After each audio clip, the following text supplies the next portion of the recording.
everybody. Since we're going to talk about aging today, and since I'm the old dude in the group with a little bit more experience in the aging department, I get to do the intro. So I'm going to be 50 in a couple months, entering the ranks of senior chess. David's at 40. Kostya, we believe, is at 29. That's right. He might stay 29 for the rest of his life. We'll see. It's actually, for chess players, it's pretty good age distribution to talk about, because I think consensus is that the peak of a chess player is around 28. So Kostya is already on the decline. Might be a slow decline, but he's on the decline. And one of the things here at the dojo we're really pushing for Kostya to make GM is it needs to happen sooner rather than later. I myself am an exception in that I made GM later in life, in my 30s. And that was a very hard struggle. And, you know, I had done other things in my life. I had got a PhD and yada, yada. So I came back to it. But progress is harder when you are older. Now, I always want to say just say a couple words. One fearsome debate we had here at Dojo Talks was talking roughly on the idea of natural talent. People get really riled up about it, and you can't even bring it up without somebody getting upset. We just got really nailed for it, and people are like, oh my God, you can't talk about natural talent. Just forget about it. It's all how hard you work. Aging, on the other hand, I think there's a lot greater acceptance among people that you are just simply going to decline at some point. We might disagree on when the decline happens. And in fact, an interesting historical note is when I was a kid, the consensus of when the peak of a chess player was much higher. Botvinnik, for example, really thought that the peak came around 50. And there were some old guys. There were some old guys, and still are some old guys who are still playing well into their late age. Korchnoi was an example. My sensei Smyslov was an example. Anand now is an example. But in general, those people are the exceptions to the rule.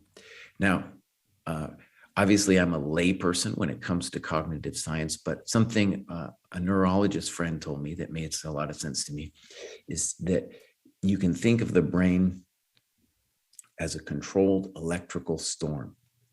And then when you see somebody who has epilepsy, for example, what you're witnessing is when that storm goes out of control, right? When the storm loses itself. And when you're getting older, the process is basically that, I guess you could think of it, I think of it, as that storm becoming less and less accurate in its connections, right? Do scientists themselves understand it completely? No, they might understand it better than me, but they don't understand it completely. Now, the next thing before I turn it over, we're going to talk about a lot of things that I just found helpful in this regard.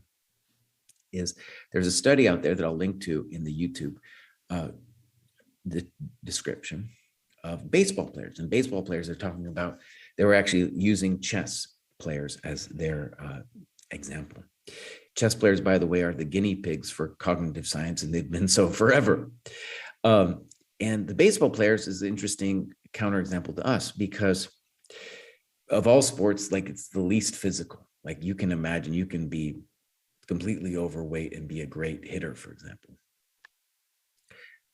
But with baseball, it's also kind of been studied and determined that around 28 is when you're going to peak. And it's interesting to think about, because what it means is there's cognitive abilities in imagine you're a hitter and there's a ball coming at you at 90 miles an hour and you have to judge where to swing the bat in just a fraction of a second. It's a cognitive development. It might be something you can practice, but it's definitely something that your mind is going to have to wrap itself around. And I just thought that was interesting to say, right, it's not just chess players peaking at 28. There's a certain cognitive thing that goes through all sports, competitive activities. That's not just a physical thing, right? It's a mind thing. Imagine you're a soccer player, same thing. It's not just your physical ability. It's your mind's ability, say, to judge the field, to judge the various fractions of a second around the ball's interactions. Okay, so we're going to talk about a lot of things. I will turn it over to either Dave or Kostya, whoever wants to pick up the ball and give their thoughts on the issue. Oh man. Well, where to begin though? Where to even start? Um, I can tell you, I am a little bit now worried about aging because I feel like it is coming, and like you mentioned, I feel like I have a limited amount of time left before it becomes like really, really unlikely that I can improve my chess. I mean, like to get to GM. So it actually, I was thinking it's like when you have like a queen and rook endgame and it's like move 35. It's like you're running you're running out of time. Yeah, yeah. Stressful. Um, so that does kind of weigh on me sometimes. It's like the looming time trouble can sometimes also be just as stressful as the actual time pressure. But yeah, of course, I'm still relatively young, so I haven't had a ton of experience with the aging process. So I'm not really sure how much I can contribute personally, but I have worked with a bunch of adult improvers, and I feel like they're always asking like, "Oh, is it possible to improve at like this age?" And actually, I did Perpetual Chess, the podcast, a couple days ago, and there was a question that was very much like I think the guy was like 55 years old, and he was wondering if he can get from like 1800 to 2200, like if that was possible. So maybe that's something we could discuss as well, because people are always wondering about that. Personally, I feel like it's anything's possible is kind of my viewpoint, but it's just going to be really, really hard and maybe just impossibly difficult for a lot of people. But I wouldn't say 100% anything is ever impossible. One of the things I've noticed with aging, and this is sort of like a general reflection doesn't necessarily immediately relate to chess, but one of the things I've noticed is that aging kind of surprises you. Like, like you're going along and it's not like a slope. It's like all of a sudden it just like blindsides you, like slaps you with something. You're like, oh shoot, like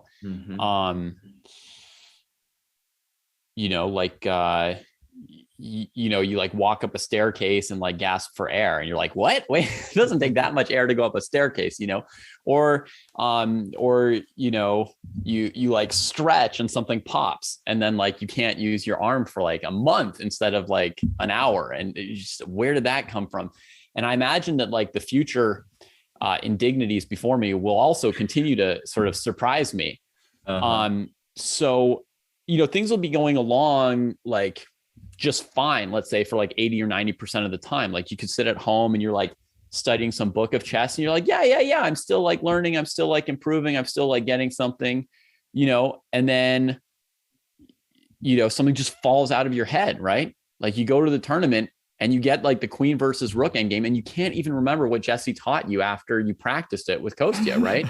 You're like, I just practiced this last week and then Jesse was like teaching me something about it. I don't remember anything that he taught me about this position suddenly, and there you are at like the tournament. You're like, shoot.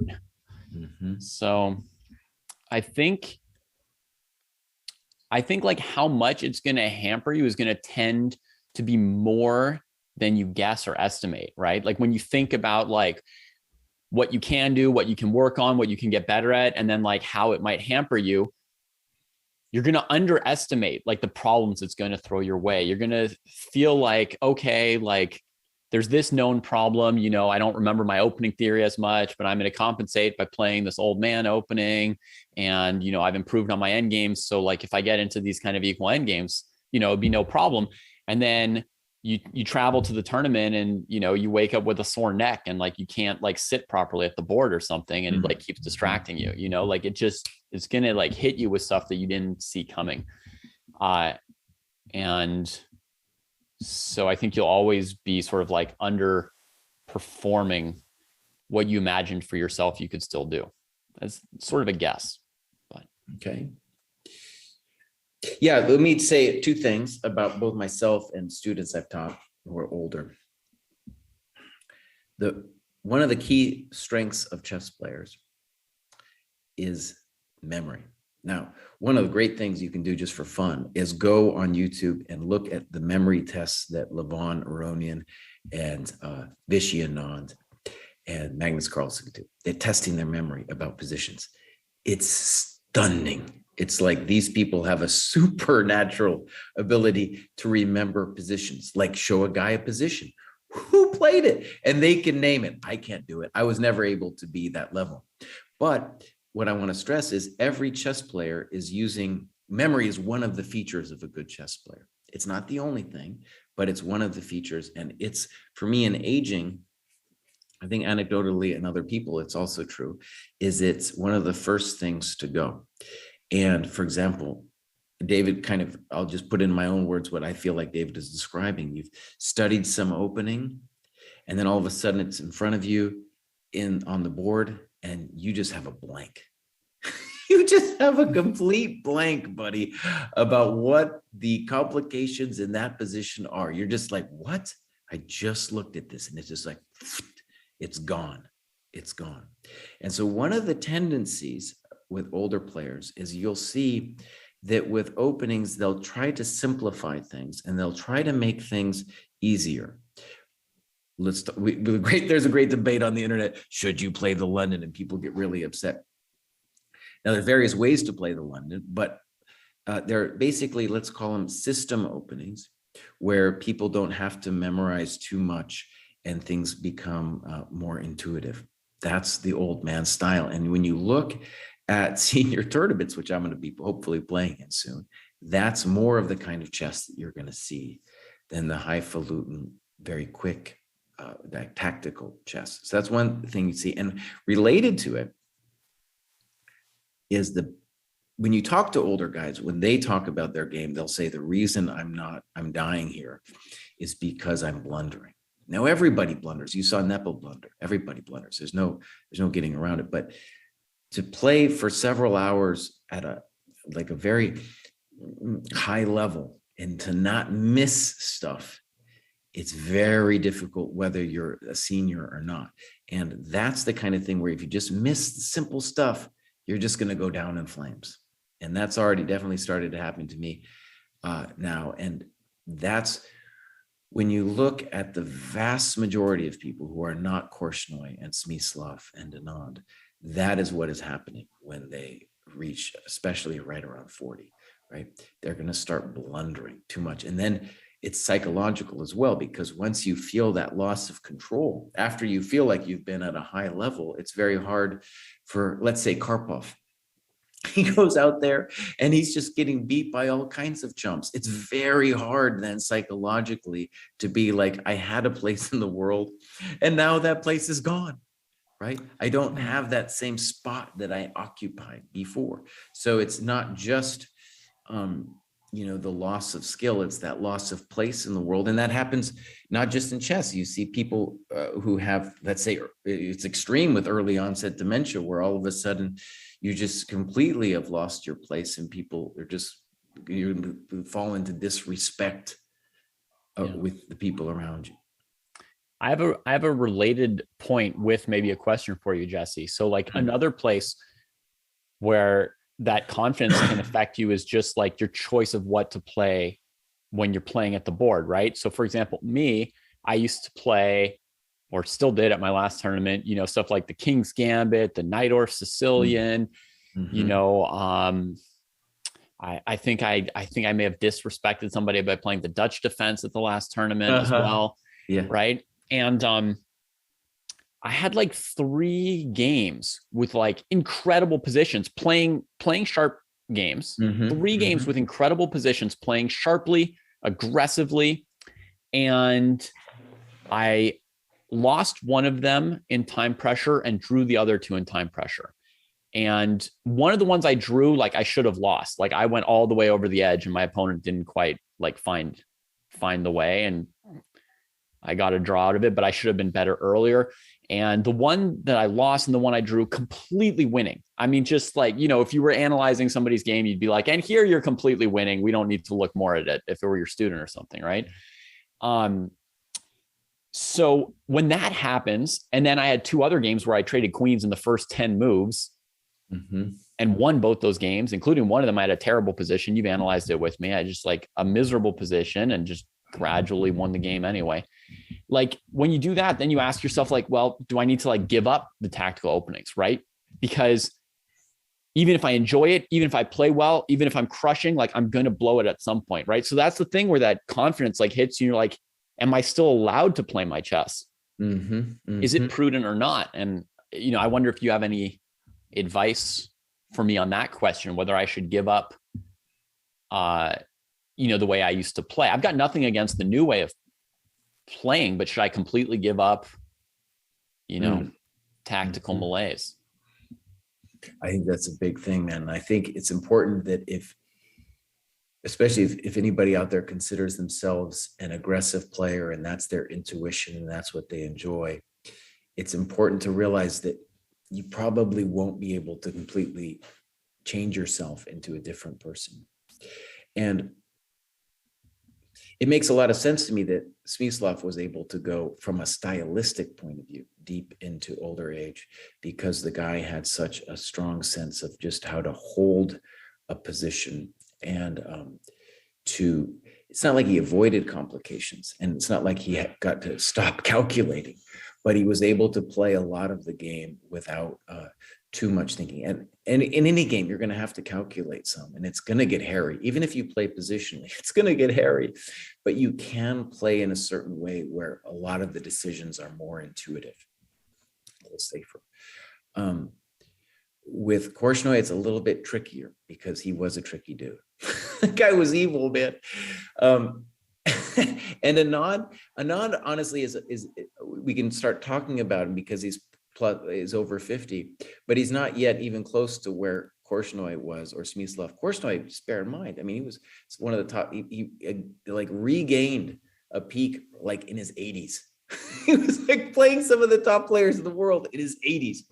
So it's really a funny thing to think about, like why certain people make it. And when you see people who make it, you should see, it's almost like you're deluded a little bit into thinking, oh, everybody can do that. But then you just go down the list of players who are no longer able to play. And it's like, oh, right.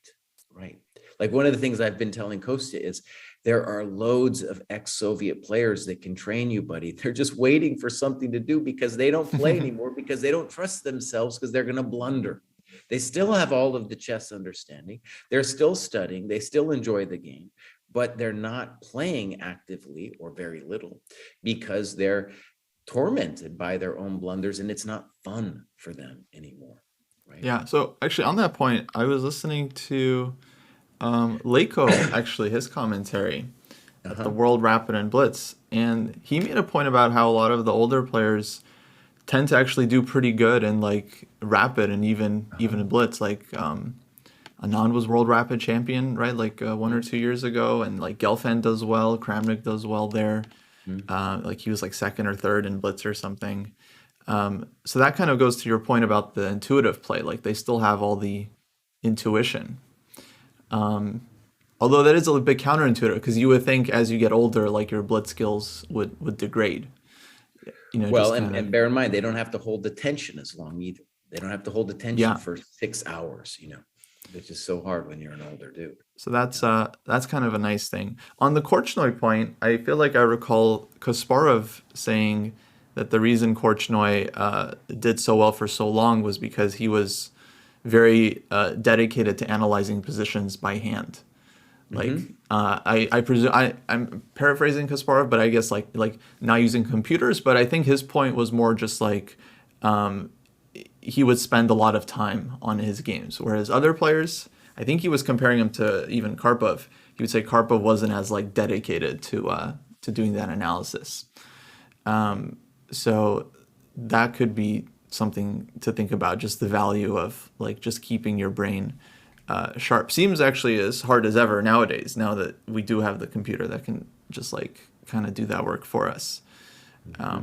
But yeah, feels like it's well, something to do with like mental clarity and precision. It also feels like overall health. might be important too. Like if you Yeah. have a healthy, I mean, I don't know, just presuming if you have a healthy body, like you're more likely to have a healthier mind and maybe able to stay focused longer. And I don't know, seems like that would be more important as you age. I feel like, I hope that's not crazy to say. Well, and to that point, I just I'm going to make a confession here on Dojo Talks. You guys, I'm juicing. I'm juicing. Juicing what? Carrots? Yeah, can you be more specific? No, not that kind of juicing. Juicing is sometimes, I guess in like the bodybuilding world or weightlifting world is referred to, when you're taking steroids. Mhm. And the thing that I think is going to happen, as I've always assumed it's been happening at the top level for a while, is drug use. And so I've always, and there's loads of things like, I think Adderall's kind of been proven to help you on a short-term basis. Caffeine is known to help brain activity.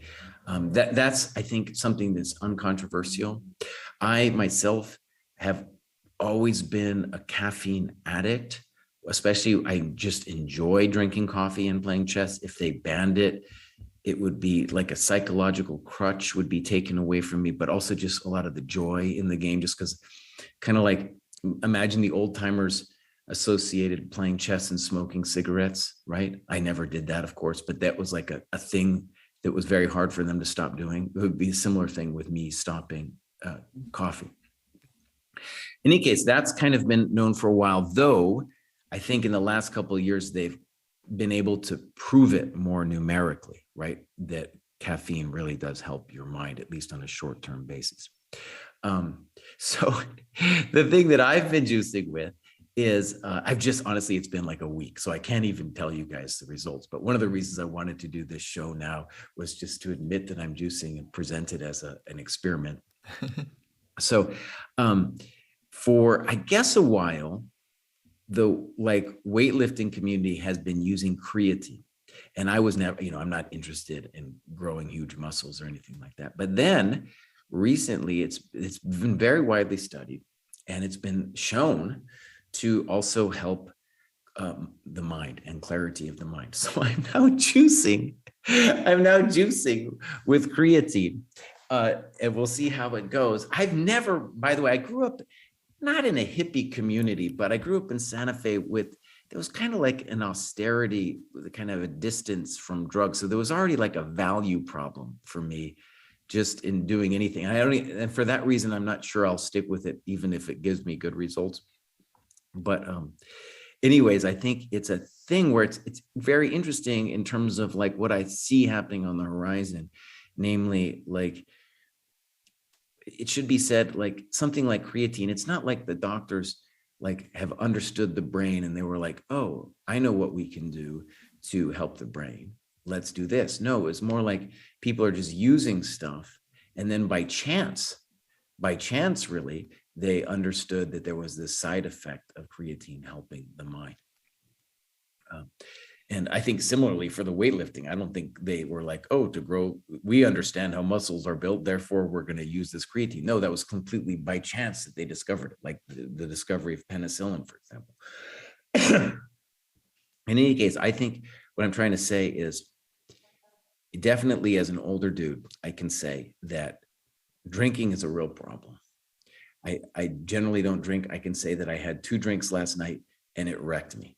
Poor sleep, the whole thing. Sleeping is a problem. Old dudes have a trouble sleeping. I can just tell you that from experience. It is harder to sleep as an older dude. This I think is pretty widely acknowledged. It just every year of your life, it gets harder to sleep. And sleep is arguably the most important thing for any kind of health measure, whether it's your body or your mind, I think. Anyways, drinking is then problematic, not just because of other problems of alcohol, but then it doesn't let you sleep later on. But Jesse, so when you say juicing with creatine, you meant you're taking a creatine like supplement, like a normal one? Yeah. Oh, okay. I mean, that's not like too crazy. I mean, like you can buy that at the gym. Like a lot of people take creatine. I don't think that's so insane. But it is, I think, juicing because it's kind of been proven that it's helpful, So right? you're saying juicing, you mean for chess, like helpful Yeah. mentally? Yeah. Okay. So Yeah, I you mean, mean like on a short-term basis or no, long-term basis. Yeah, that's the long-term? thing. Like caffeine is a short-term thing that I think FIDE's honestly considered banning. I think they've considered banning FIDE, but banning caffeine, but there would be such a protest from guys like me that I think they're like, no, we can't do it, Yeah, man. Can't do it. too But common. creatine, right? It's not because we should be say it's a natural compound. So that's why it's harder to ban. It's not like a synthetic compound, like say steroids are, right? So for that reason, I think it's harder to ban, but it's definitely juicing. I mean, anything that's going to help you, anything that's going to help you improve. But Even then why would marginally. sleeping well not be juicing, or like eating a healthy diet, or like, oh, Kasparov juiced because he like did a good, like, because he got like a personal trainer and got in better shape than any chess player before him. Yeah, No, I get generally it. I get it. juicing it's supposed well, I don't know, I always understood it as something that's like maybe even dangerous for your health, but you're just doing it for the performance gain. So like I thought it taking would have to be something against the rules to be juicing.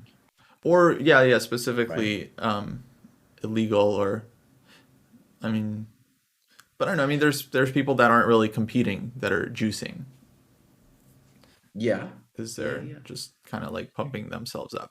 But yeah, I think taking like a supplement like, yeah, I mean, yeah, you being a little hard on yourself. Well, But I yes am and no. curious I what mean, you think the benefits will be. Sorry, in the long run, like what or like, do you have any way you'll try to measure it or? good question. I mean, first of all, the measure will be pretty obvious in that I've been stinking up the dojo for a while now. I've had a really bad run. Basically, since my second kid was born, I've gone from 2,500 plus FIDE just to a really, just a downhill toboggan sled ride all the way down, all the way down the mountain, my friends. And at this point, it might even be a placebo effect that could happen to me. If it were, I would accept it. If it was just a placebo effect, fine. If you give me that, I'll take it.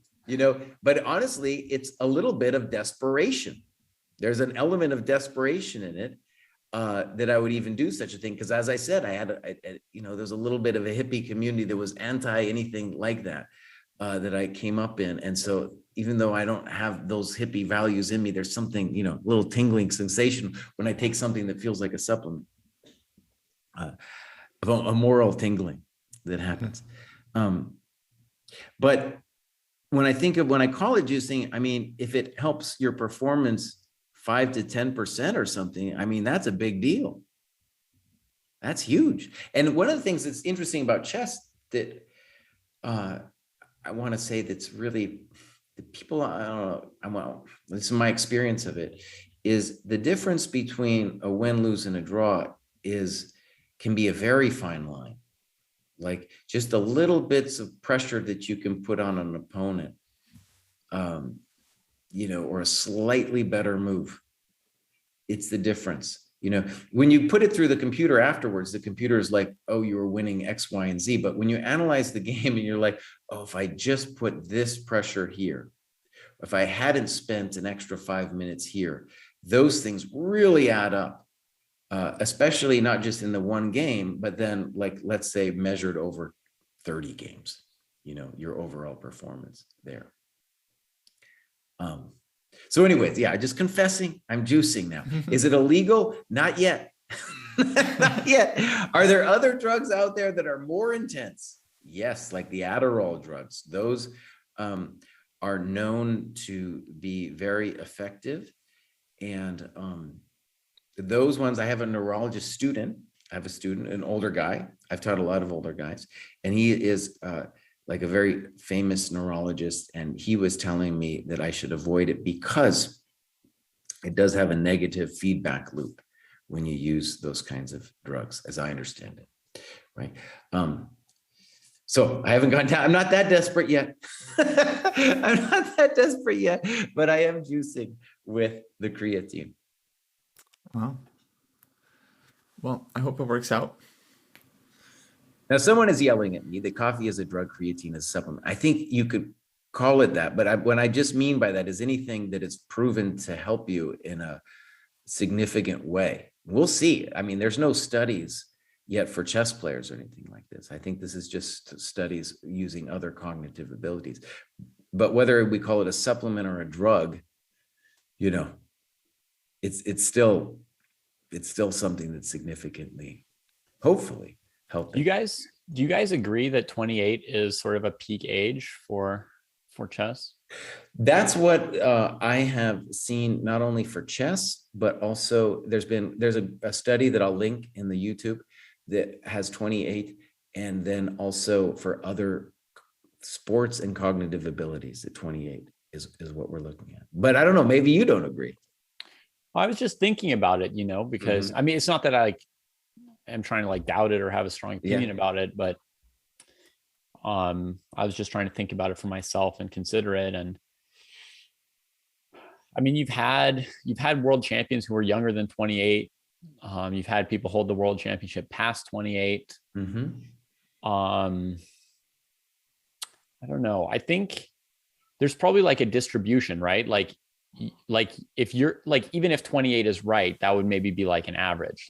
If your peak were 28, for Kostya or me, it could be 26 or 30. We don't have to have the same peak age as you, since people age differently. Fair enough. No, I think, the number 28 is just an average. Yeah. Because I would sort of vaguely feel like people's peaks tend to fall between maybe 25 and 33 or something like that, maybe. Okay. Yeah. Okay. Be kind of my feeling. Yeah. I finished the GM title at 35. I don't know if that was probably was my peak. I mean, in those years too, it's a little different for me in that, I took some time off. And there was also a psychological component in that when you're post 30 and let's say you're 2,400 FIDE, no one's going to believe you. You say you're going to make GM, nobody, sorry. So you're not going to get any support.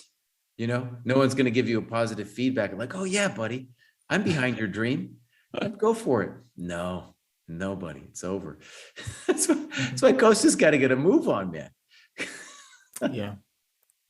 Well, it's hard. Everyone's working hard, but it's very difficult to, I think, improve at most ages, actually, not just the older ones.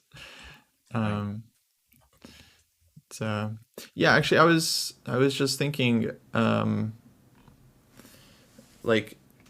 what kind of training do you guys think would be useful for people who feel like they're starting to slow down, if anything? I do believe that this training is the same for anybody. You need to do you need to avoid the easy calories and work on the hard calories. So I think you need to look at your games by hand, yeah, without the computer. And Kostya, you got to stop doing this thing, buddy.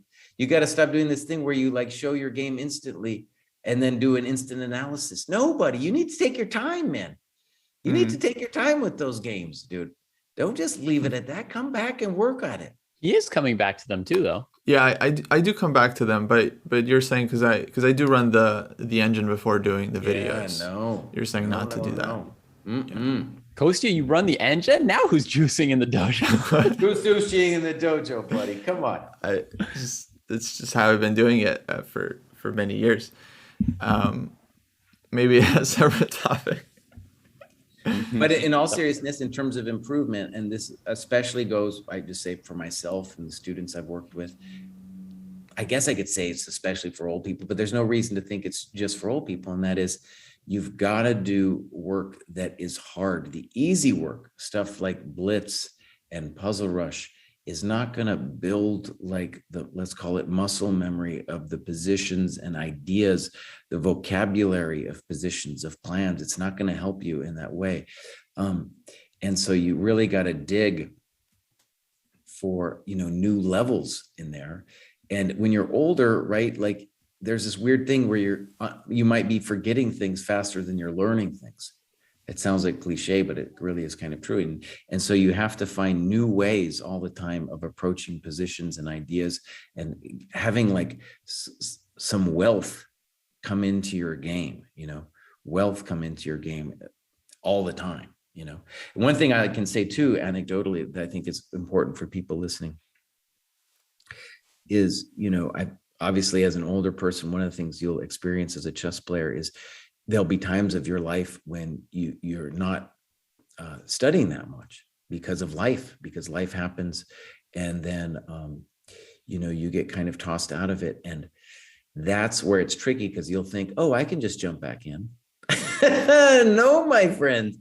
You have to put in the work again. It's not just like you're 2,500 and then you take a break and then you come back and you're thinking you're going to, without any work, that it's just going to be the same. No, it is not going to be the same. You have to. So one of the problems of aging is you have to constantly be putting money into the bank, or else the depletion is just going to get even more rapid. And that's the case too, by the way, for like, let's say you're 22, you still have to be working.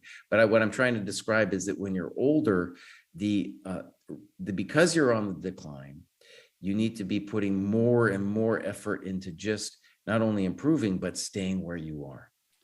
I think it makes sense that there would be some changes that you would make in your training. I mean, I agree that everyone should be doing like hard work rather than easy work. So that part obviously makes sense. But I imagine that, like, let's say you've got a decline in your memory, you've got a choice. Like, either you like gain some compensatory advantages over time with your age, right?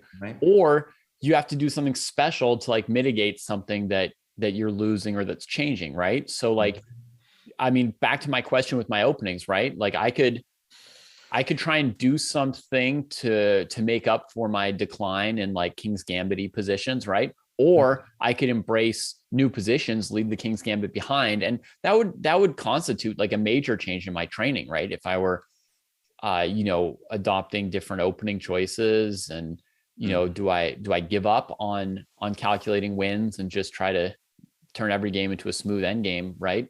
Or do I like fight back, against it and do extra work to keep the calculation skill? It's two different choices, but either way, it's a change of some kind. This is going to sound like a joke, and it kind of is, but it's very true. Yeah.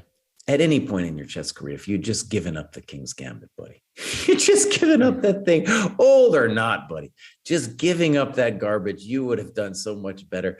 Fighting for equality on move 2, my friend. No, make it easy on yourself. Jeez. So you would say I should give that up now? You should have given it up long ago, my friend. Okay. Whether you were 22 or not, Okay. Yeah. But it's true. In all seriousness, let's address the question. The question is really like the crazy positions. And I think one of the things I want to stress is I have some older students who definitely self-identify as attacking players. And they're intimidated by openings that feel overly complicated. And the thing that I would say to those players is it is possible to get attacking positions without too much theory. And the key thing is at some point, you're going to have to reach a position. And this is what I talked about in my video on openings. You have to reach a position where you stop and say, okay, I get it. I get this position. Could I analyze it another gazillion years with the computer? Yes. But if I could just stop and say, all right, this is good enough for me. I understand that this position has some potential for initiative. Go with it. For example, an opening repertoire that some older students of mine who like to attack have been using is Bishop's opening for white. Beautiful. Against e5. Advance against the Caro. Easy system against the French. And then Grand Prix attack against the Sicilian. Not too much theory, a little bit. You can make each of those as deep as you want, but there's going to be a lot of variations there where you can just stop and say, okay, I get it. I get what's going on. And I have on all of these positions, I have the potential for the initiative. Yeah. Jesse, is adrenochrome here's one change I've made in my training, which is when I solve tactics now, I use like a clock on it. And maybe Jesse, you'll again say at any point in my life, I should have done that. But honestly, Jesse, like it used to be when I would go through like books of tactics, like I was going so fast, like Like, why pull out a clock? You know, why did I set it? You know, I was blazing, you know, and now, you know, I find I'm sort of like basically running out of time to do the calculations I need to do when I go to tournaments. Now, again, this could be rustiness versus aging, or some of both. My own guess is it's a little bit of both. And so the thing I've changed is now when I do my calculation exercises, I put a clock on myself, and I'm like forcing myself to try and crank up the speed, or to be more careful about how many double checks I do on a variation because the clock's ticking. So that's a change I've made. And it was recommended to me by Sam as well. I came up with the idea. He came up with the idea independently and told me that's what I should be doing. And obviously he hasn't aged, so he might be more like thinking of it because I'm rusty, and he knows I'm rusty, and he doesn't yet know what it's like to age. But I don't know. Have you made any changes in your training? Is there anything that you had to change? Does that change make any sense to you? Well, a video actually I did not too long back here on the dojo was called the 369 method. And so I have a grumpy Soviet coach named KGB, and he was noticing that I was spending forever on moves, and he wanted me to be more disciplined in coming up with decisions. And so that the 369 method, simply put, you can go watch the video, is to say, have your little clock out, and at 3 minutes, you must write down what you think is going down, what you think is happening in the position. At 6 minutes as well, and then at 9 minutes, and then you're done. And yeah, it's very helpful, because really in a real game, the thing was like, if you use more than 10 minutes, it's a blunder. It's a blunder to use more than 10 minutes. And usually when it happens, you pass 10 minutes in a game, your mind is floating. You're just spinning your wheels. So that was very helpful. And I think it is true that a lot of my older students have trouble both in getting into time pressure, and then when they're in time pressure, of collapsing completely. So I think the clock is a different beast when you are an older player. Yeah, that seems like a really important point. Like, you would definitely just want to avoid time pressure. Also, going back to your point about choosing opening positions that you really understand, I feel like that's actually just very, very valuable advice, and will help with time pressure, because you'll get positions that you can definitely play by hand. I always run into the old Indian with older players. It's really hard to crack, and their moves are very simple, and they can play them relatively quickly, and it's really, really tough. So I think there's a lot of benefit to just choosing positions that you understand, and I would imagine you would also just like enjoy playing those positions. Like, so, you know, even if the results aren't what you're like hoping for, maybe you can actually just enjoy the game that you're spending your time on. Maybe that's not such a crazy idea. Yeah. Okay, cool. Let's wrap it up. Any final thoughts? Well, I'm playing tomorrow, and this has been thoroughly depressing. Okay.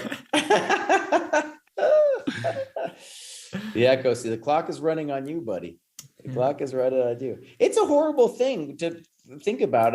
Maybe you haven't thought about it, and I'm realizing it now. One of the reasons I want to do this talk is you do not have forever, and you might live for a long time, but the chances of playing at a competitive level, there's a clock on it. There's definitely a clock on it. And we're seeing it more and more in the top 100 list.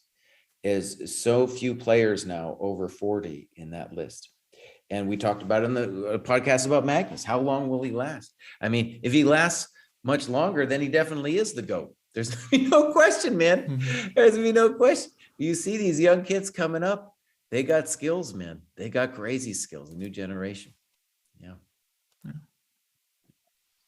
All right, folks, as usual, if you have any topics that you'd like to see us address on future episodes of Dojo Talks, drop them in the chat, drop them in the comments, at us on Twitter. And, we'd be very happy to receive them. Our last topic was from a viewer, and I thought it led to a very fiery show. So I think that we all look forward to what you can supply us. I think that actually leads to some of our best shows. All right, everybody. Bye-bye. Cool. Okay, that's a wrap. Thank you, St. Louis Chess Club, for the raid just now. Very much appreciated. Welcome. We just ended our podcast, but the VOD will be available, and then we're, of course, going to be putting all these up on YouTube and Spotify and all the usual podcast places. That's also going to be it for the stream, but actually I'm going to be back in a little bit around 2 p.m. Pacific time, so in about 100 minutes. I'm going to be analyzing some games from the Patreon. Kostya, are you playing in that MLK thing in Concord? Yes, Golden State Open. Oh man. It doesn't start tonight? It does, but I'm playing the 3-day. I'm juicing with the 3-day schedule because I don't I don't want to drive there all 4 days. But you can't play for a norm then, or what? What's It's 7 rounds anyway. I'm just playing for practice. Okay. Yeah. Okay, fine. Yeah. All right, cool. But, it'll be fun. Good You guys luck. doing anything this weekend? Kids, drama, the whole thing, man, the whole thing. Here's an interesting. I wanted to. Here's a comment that I think just briefly. Foos Chess says this was a good topic, not terribly controversial, but still interesting. There is a very controversial element to this conversation, namely, if you believe, just simply believe that cognitive function declines, then it's hard not to also say that there's something like natural talent in chess. And oh man, if you get going on that, some people are really going to come at you. They're going to come at you hard on social media, buddy. Let me tell you, they're going to come at you. I think it can get controversial. There are lots of people out there who enjoy telling older players that they have no chance of getting to like 2,000 or 2,200 or whatever that is. I never understood the point of telling someone else, like some stranger, like this, like your opinion on whatever. But yeah, there I are a lot can of guess doubters why, out there. Kostya. Yeah. I could guess why. I mean, they probably think there's other people that are selling them snake oil by like promising them like, oh, sure, you're 60, whatever, you can become a GM. And so they're trying to say like, don't give that dude your money. That would be a genuine telling you something like concern. unrealistic, and don't get your hopes up in it. Just like do something more realistic. They're trying to spare that person's time and feelings with something more realistic as a goal, maybe. I got a student I've been working with for years, and when we started working together, he's about 1,800 USCF. Right before the COVID hit, I thought we were close to making it to 2,000. Of course, when he initially came to me, the dreams were much bigger, but I knew right away, I was like, oh, dude, if we could reach 2,000, that would be amazing. I was like, that would be amazing. There's a lot of people on Twitter too that like to say things like, oh, anybody can reach 2,000. Oh, buddy, let me tell you, maybe it's true, but it ain't so easy for us old guys, man, to make the progress, to make the jump. Actually, when you think about it, being in your 60s to make, after you've been playing for a while, to make a jump of say 100 or 200 points, amazing. That's very difficult. Anyways, I'm gonna just say this struggle is ongoing. Me and this student, it's hard, man, very difficult. Yeah. But hopefully still rewarding. Yeah. All right, folks, that's gonna do it. We'll be sending a raid here shortly. Thanks for tuning in. See you guys next time.